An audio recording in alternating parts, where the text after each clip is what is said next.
Greetings and welcome to the Culture Ward, where we dissect and dismember pop culture in all its forms. Before we begin, please take a second to hit that subscribe button and help us grow the channel. It really means a lot to us. Join the conversation in the comments below. Don't forget to like and share this video if you enjoy the content. Thank you for joining us once again for the weekly wrap-up, where we delve into some recent news stories without exerting too much effort. As always, let us know if there's any important news stories that we missed. Now let's get into it.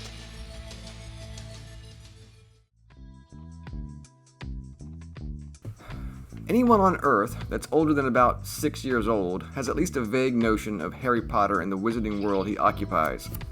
Starting in 1996 with the publication of Harry Potter and the Philosopher's Stone, author J.K. Rowling's story of the young boy who finds out he's a wizard has captivated countless readers of all ages.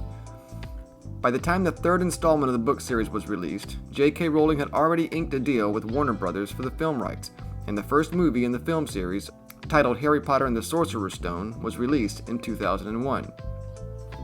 All in all, there were 7 books in the series, adapted into 8 feature films. The final book, Harry Potter and the Deathly Hallows, was split into 2 movies. And to say the Harry Potter franchise was a success would be the understatement of the century. The book series is the most successful in all of history, selling a combined total of more than 600 million copies. It wouldn't be hyperbole to say that J.K. Rowling and Harry Potter helped teach an entire generation to read. The movies have also been extremely successful, with combined box office receipts of almost $8 billion, making it the 4th highest grossing film franchise of all time. Because of the massive success and enduring popularity of Harry Potter and the Wizarding World, more than 400 other products have been licensed, including several video games, most notably the movie tie-in games and the LEGO Harry Potter series. While the LEGO games were praised, the movie tie-ins were, well, less so. Harry Potter and the Sorcerer's Stone was released for the original PlayStation in 2001, alongside the film with the same name. It received mixed reviews, with praise leveled at the faithful recreation of the Harry Potter universe, but criticism for the simplistic mechanics and lack of depth. The Chamber of Secrets followed in 2002, this time for the 5th and 6th generation of consoles, such as PlayStation 2 and Xbox, as well as PC and handheld devices. Likewise released to coincide with the film, this version received better reviews. Prisoner of Azkaban released in 2003, followed by The Goblet of Fire in 2005, both during the 6th generation of consoles, and both also receiving mixed reviews. Order of the Phoenix launched in 2007, being the first available for the 7th generation of consoles. It again received mixed reviews, especially noting the clunky combat system and storyline, but the 3D rendering of Hogwarts Castle and grounds was, at least for me, excellent, and exactly the reason I wanted a Harry Potter game to begin with. The Half-Blood Prince followed in 2009 and was an overall improvement of the previous title. Again, the 3D open world map was stunning, and they improved several of the gameplay elements from Order of the Phoenix. I really enjoyed this game too, and it was, at the time, the best recreation of the Wizarding World I had seen in a video game. I looked forward to future releases. Unfortunately, I was disappointed when the Deathly Hallows games released alongside their respective films. They completely changed the gameplay and removed the main thing I enjoyed about the previous 2 titles, an open world map of Hogwarts and the Wizarding World. I know that the movies didn't really take place at Hogwarts, so I don't know what I was expecting, but it wasn't this. While the combat and movement was improved, the game was still extremely disappointing, receiving the most negative reviews of any Harry Potter game to date. Oh well, I was sure the next game, maybe on the next generation of consoles, would be a return to form, right? Well, we didn't get another Harry Potter game, other than some crappy mobile games, for more than a decade. Nothing on the 8th generation of consoles, not even a port of the previous games, or even backwards compatibility. That's right, you can still, today, only play Harry Potter and the Half-Blood Prince on a PlayStation 3 console, and I think only if you had the physical media, assuming you can find a PS3 that still works. Finally, near the end of the 2010s, there were some rather cryptic leaks and rumors that a serious open-world Harry Potter game was in the works, with some alleged leaked gameplay video making it to YouTube. It looked compelling. And in 2020, it was officially confirmed that the new game was, in fact, in development, and that game was Hogwarts Legacy. After some delays, it was released in early 2023 amid controversy over the political views of J.K. Rowling, something about women's rights, yet it still dominated the gaming market. Developed on a budget of about $150 million, it earned $1 billion by May 2023, with sales exceeding 12 million units, becoming the best-selling game of 2023 Since then, it has continued to sell well and now exceeds 34 million games sold, making it one of the best-selling games of all time. Developed by Avalanche Software and Portkey Games, it is an expansive open-world action-adventure game set mostly in and around Hogwarts Castle and the surrounding Scottish Highlands. The map is huge, the graphics are well done, and the recreation of Hogwarts is truly impressive.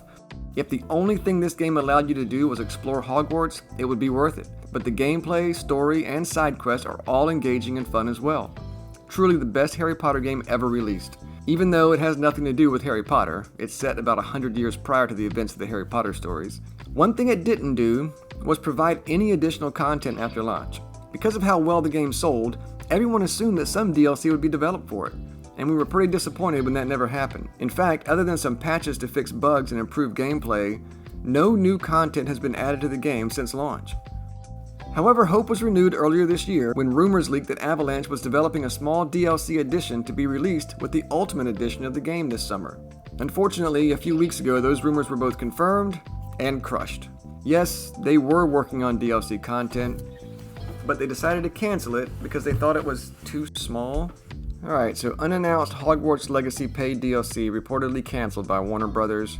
An unannounced paid DLC for Hogwarts Legacy has been canceled according to a Bloomberg report. Warner Brothers was planning a paid story expansion to its Harry Potter adventure game, Hogwarts Legacy, that would have released this year alongside a definitive edition of the game.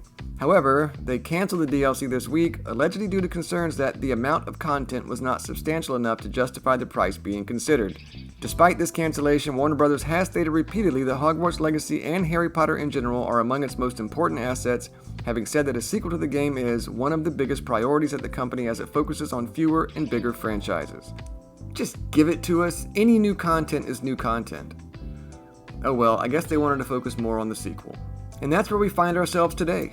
No longer waiting on news of additional content for Hogwarts Legacy, but now searching for any news about Hogwarts Legacy 2, which is rumored to be in active development. The other day, a story dropped with some potential news about the sequel. Not really leaks or rumors, but more like speculation based on job listings at Avalanche. Let's take a look. This author, Chris Carter, says he's scared that Hogwarts Legacy 2 is repeating Warner Brothers' $200 million mistake. And he goes on to say, look, we knew Hogwarts Legacy was going to get a sequel. It sold like hotcakes and the series isn't running out of gas anytime soon. Even though the DLC for the original game was canceled, it may have been to go full steam ahead on the follow-up, Hogwarts Legacy 2, which we now know a few alleged details about thanks to a leak. One huge element of the original game that was completely missing was multiplayer. This came as a relief to some, as Hogwarts Legacy was a rare release from Warner Brothers that was single-player only and campaign-focused, but others pined for some form of multiplayer in the Wizarding world. Well, they may now be getting it with all the presumed microtransactions that it could bring.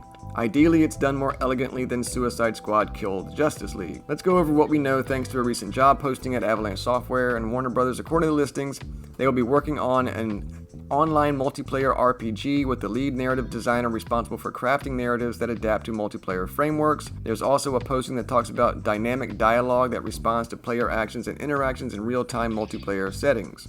It's important to point out that while Warner Bros. Listings do not point to Hogwarts Legacy 2 directly, the timing and involvement of Avalanche is suspicious given that they are not known to be working on any game at the moment other than Hogwarts Legacy 2.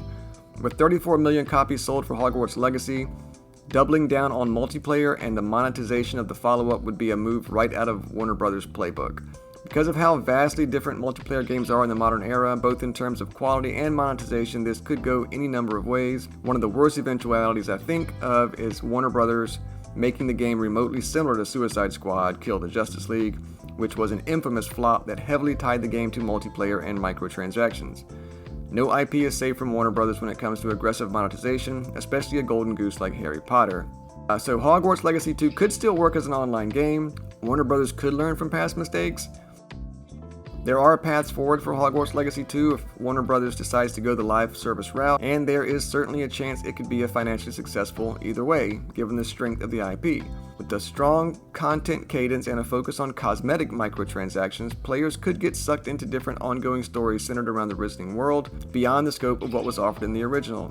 Bottom line, Hogwarts Legacy 2 could have a massive leg up on Suicide Squad if it delivers a fully fledged campaign that doesn't feel like the live service element compromised the entire release. If the sequel is fully framed around a live service element, it could face an uphill battle. that's it. The news is that there was some job postings for Avalanche Studios for a game that had online multiplayer elements. So yeah, not much to report at this time. Maybe Avalanche is looking for developers to work on Hogwarts Legacy 2, and maybe Hogwarts Legacy 2 will include multiplayer gameplay and other things that weren't in the first one. I guess we'll just have to wait to find out. How long? Who the hell knows? Urgency doesn't seem to be a virtue of the entertainment industry these days. We routinely take years between seasons of TV shows and more than a decade between video game titles. But anyway, I hope they don't screw this game up. If it ain't broke, don't fix it. If they change this game fundamentally and take away the parts that made the first one so popular, I don't think it'll go over well with most of the fan base. I know I'll be disappointed if I can no longer explore Hogwarts at my leisure. Fingers crossed. What do you think? Do you like Hogwarts Legacy? Are you looking forward to the sequel? Do you think they're going to screw it up with multiplayer and microtransactions? Let us know in the comments.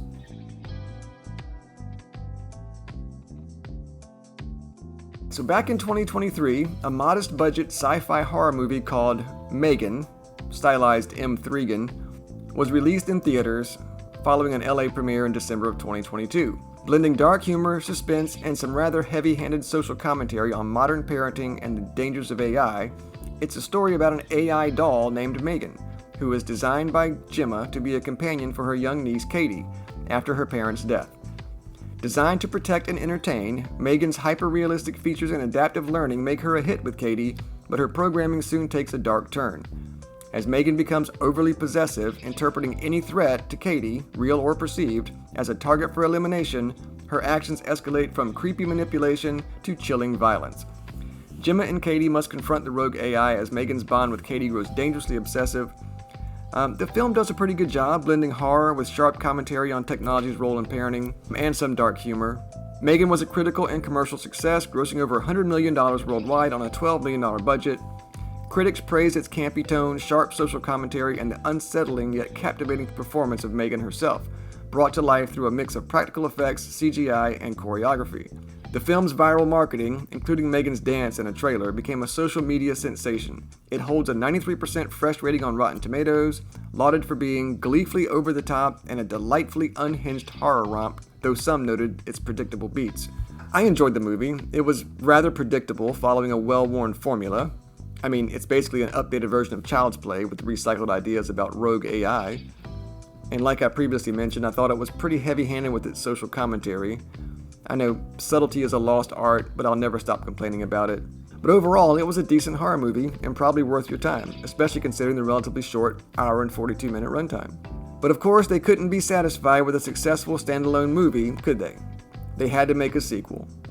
Filmed between July and September of last year, the first teaser trailer aired during the 2025 Grammy Awards, followed by a full trailer at CinemaCon in April.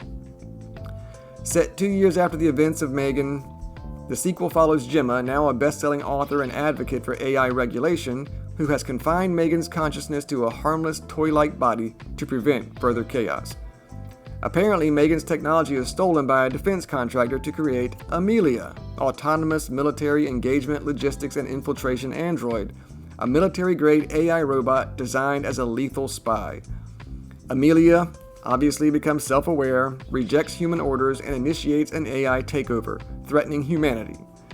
So of course, they have to rebuild M3GAN with upgrades, transforming her into a faster, stronger, and more lethal version of the murder doll from the first movie in order to battle Amelia. I mean, isn't this just a plot of Terminator 2? Anyway, the early reviews are mixed. Some praise its entertainment value, action sequences, and humor, calling it a worthy sequel, while others criticize its tonal inconsistency, weak script, and its shift from horror to action, feeling it betrays the first film's charm or fails to clarify its genre identity. One review called it terrible for losing the original's sly edge. That's pretty funny. So critics have seen M3GAN 2.0 and they're not sure you should spring for the upgrade. This year is a big one for horror franchises, with several established universes getting new chapters on the big screen. One of those is Blumhouse's M3GAN 2.0, a sequel to one of 2023's best horror movies, which picks up 2 years after the events of the killer doll's first murder spree. Critics were able to catch a screening of the flick before it hits the 2025 movie calendar, and some big changes have left them a bit conflicted. So one reviewer said M3GAN 2.0 operates on a larger scale with set pieces like a stylish car chase, multiple epic showdowns between M3GAN and Amelia, and world-ending stakes. The more insulated storyline of the first movie is a fun ride, but seeing M3GAN 2.0 pull all the stops to match the iconic status of M3GAN feels like a step in the right direction, so that's a positive one. Mark Kennedy wonders if writer-director Gerard Johnstone goes a little too big by straight-up changing the genre with its horribly convoluted plot. Most of the same team that gave us the refreshing horror comedy original 2 years ago have not only gone super big, but also changed the franchise's genre, turning M3GAN 2.0 into an action movie with 2 AI robots, 2 villains, FBI units, wingsuits, neural implants, a Mission Impossible-style vault heist, exosuits, a 250-mile-per-hour street chase in a supercar, a power grid disaster, a countdown clock, the UN, and the fate of the planet at stake. David Fear from Rolling Stone agrees that the plot doesn't make any sense. While Rolling Stone credits the director for avoiding the rinse and repeat cycle, a sequel should at least deliver some of what got fans excited in the first place. M3GAN 2.0 is devoid of scares, witty comebacks, and anything resembling fun. USA Today gave it 2 out of 4 stars, saying the singing, dancing robot we fell in love with 2 years ago has been defanged and watered down in this follow-up. Rather than being clever like the original movie, a horror-tinged sci-fi satire parental cautionary tale, sequel M3GAN 2.0 is the type of combo, goofy, comedy, undercooked action flick that would earn an epic sick burn from M3GAN herself. She's the needle-dropping, TikTok-ready meme queen who's supposed to slay, and in this one, she just loses her way. Anyway, M3GAN 2.0 opens this week, June 27th, only in theaters. Check it out if you're feeling adventurous. What do you think about M3GAN 2.0? Are you excited for another sequel? Or do you think this one should be avoided?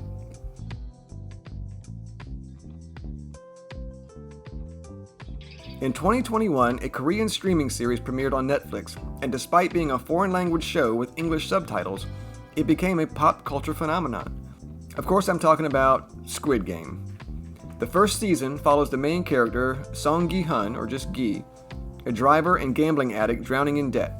He is recruited to compete in a mysterious competition for an enormous cash prize with 455 other contestants. A broad range of characters, including a North Korean defector, a ruthless gangster, an elderly man battling terminal illness, among others, are part of the cast. The contestants are taken to a secret, heavily guarded facility where they learn the brutal truth. The games are deadly, and losing means execution. The 6 games, starting with the chilling red light, green light overseen by a giant, eerie doll, test their wits, alliances, and morality under the watchful eye of masked guards and the enigmatic frontman. As the body count rises, Gi forms uneasy alliances, but each game, from tug-of-war to a treacherous glass bridge, forces heart-wrenching betrayals and sacrifices, exposing the desperation driven by societal inequality. As the competition narrows to a final showdown, Gi grapples with the cost of survival and the moral toll of his choices. The season unveils the sinister orchestrators behind the games, revealing a twisted commentary on capitalism and human nature. Gi-hun's journey culminates in a victory that leaves him rich, but broken and haunted. The first season was widely acclaimed for its original premise, intense pacing, and sharp social commentary. Critics lauded its ability to blend visceral thrills with emotional depth, with a standout performance from Lee Jung-jae. It holds a 94% rating on Rotten Tomatoes, with reviewers calling it brutally captivating and a searing critique of capitalism. The show's visual style, with its vibrant sets and haunting score, were also praised. It has since become one of Netflix's most watched series of all time, and won multiple awards, including 6 Primetime Emmys and a Golden Globe for Lee Jung-jae. Following the success of the first season, a second season went into production soon after. Released in December of 2024, Season 2 picks up roughly 3 years after the ending of Season 1, with Gi still haunted by his experience and hell-bent on destroying the Squid Game organization. Having uncovered clues about the Squid Game's creators, Gi-hun abandons his plans to start anew and instead assembles a team, including a hacker and a former guard, to infiltrate a new round of the competition. The stakes are higher, with a new group of desperate contestants facing deadlier games like telephone and hide and seek, overseen by the enigmatic frontman. A new antagonist, a charismatic yet ruthless player with mysterious ties to the game's origins, emerges as a formidable force, manipulating alliances and escalating the chaos. As Gi-hun navigates treacherous new challenges and confronts his own demons, he uncovers shocking truths about the organization's global reach and its twisted motives. The season ends in a shocking cliffhanger that sets up the final season. Reviews for Season 2 were not as positive as for Season 1, with some feeling it leans too heavily into action and recycles a lot of the suspense from the first season. The New York Times noted uneven pacing and a less focused narrative, while others criticized the reduced focus on new contestants' backstories, making it harder to connect emotionally. While some fans praised the high-stakes drama and new characters, others expressed disappointment over the shift from survival horror to a more action-driven plot. Both the critic score and audience score on Rotten Tomatoes was significantly lower than the first season, although the consensus is still generally positive.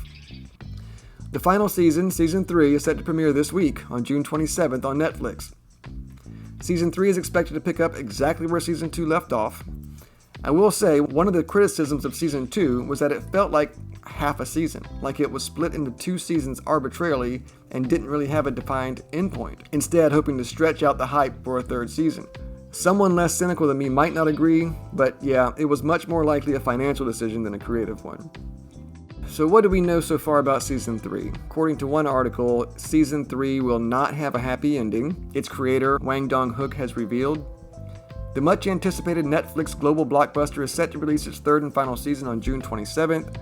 It will take off post the events of Season 2's cliffhanger finale and bring back its central characters, Song Gi-hun, Hwang Jun-ho, and the frontman, each one with their own agenda. While the show will give a closure to several subplots, it is also expected to get bloodier, with games turning more brutal. Hwang clarified that whoever thought the finale season will provide a reprieve should take a rain check. In an interview with The Guardian, the director said the tone is going to be more dark and bleak. He wanted to explore hopelessness this season too. The world as I observe it has less hope. I wanted to explore questions like, what is the very last resort of humankind? And do we have the will to give future generations something better? After watching all 3 seasons, I hope we can each ask ourselves, how much humanity do I have left in me? The core message, however, will remain intact. The creator shared that the new season will, however, keep the core message of the show intact about humanity's capacity for violence and the danger capitalism puts people in.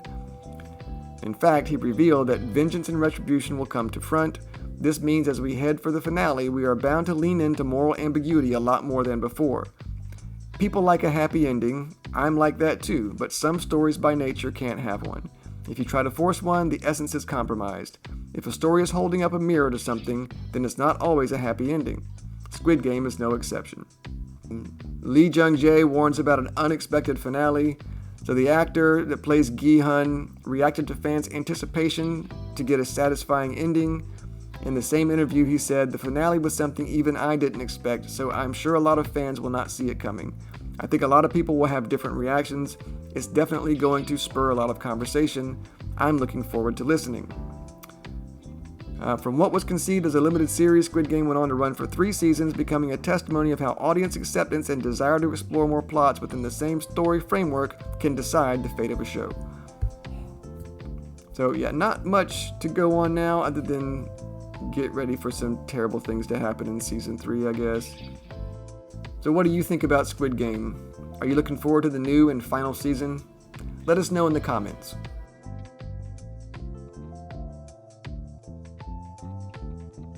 You may be aware that I am something of a Star Wars fan. I grew up with the original trilogy and only wish that I still had even a small fraction of the Star Wars toys I once had. The original trilogy is still my favorite film franchise in all of movie history, and at my age, I doubt that's going to change. I'm even a fan of, and apologist for, the prequels. Yes, I know Anakin and Padme's love story is terrible, but that's also part of the story. On a recent rewatching, I wasn't even bothered by Jar Jar as much as I remembered. Maybe his presence just gets more bearable over time. When Revenge of the Sith was released in 2005, it was widely believed, and supported by George Lucas's own statements, that there would be no more Star Wars movies. And that was fine too. Having a 6-part series was, at one time in the days before the MCU was even conceived, a pretty big film franchise, and it was a pretty well-contained one at that. Then the worst thing that could have happened. George Lucas was seduced by the dark side of the Force and accepted a measly $4 billion to sell Lucasfilm to Disney. And Disney immediately got to work destroying his legacy. The Force Awakens, released in 2015, was the first in the new sequel trilogy. It wasn't terrible. I mean, it kind of was, but compared to what came after, it was okay. And it kind of gave me hope that things were going to be alright. I mean, the plot was basically the same as A New Hope, and Return of the Jedi really, just with a much less compelling cast of characters. Even the legacy characters were lessened. My hopes were further raised by Rogue One, A Star Wars Story. While not a direct installment in the film series, it showed that ancillary stories in the Star Wars universe could be a goldmine of new and exciting content. It was really good. I mean, really good. Like the best thing since Jedi. But man, all that hope and goodwill came crashing down in 2017 when The Last Jedi released. I absolutely hate this movie. It's one of the worst movies in history and pretty much single-handedly ruined the Star Wars franchise, at least the main storyline. I just can't say enough bad things about it and its creator, Rian Johnson. Not that it matters, but it was followed by The Rise of Skywalker, which was another terrible movie, like comically terrible. It's the kind of movie you watch just to make fun of. Like, it could be one of the movies in Mystery Science Theater, and no one would know the difference. Now it's time for the Brack Show. Da-da-da-da-da-da. It's the Brack Show. Starring me, I'm Brack. It's the Brack Show. And I've got lots of good guests. Da-da-da-da-da-da-da. Haha, eat my photons, small heads. We're sitting ducks in this thing. If we're gonna make the airport, we'll have to do it on foot. When I stop, we'll pile out and take cover fast. Sounds like a really crappy plan, but okay. They fly now? They fly now! The sequel trilogy ended with that enormous piece of shit, ending with the mind-boggling scene of Rey Palpatine rechristening herself Rey Skywalker for some reason. Who are you? I'm Rey. Rey who? Rey Skywalker.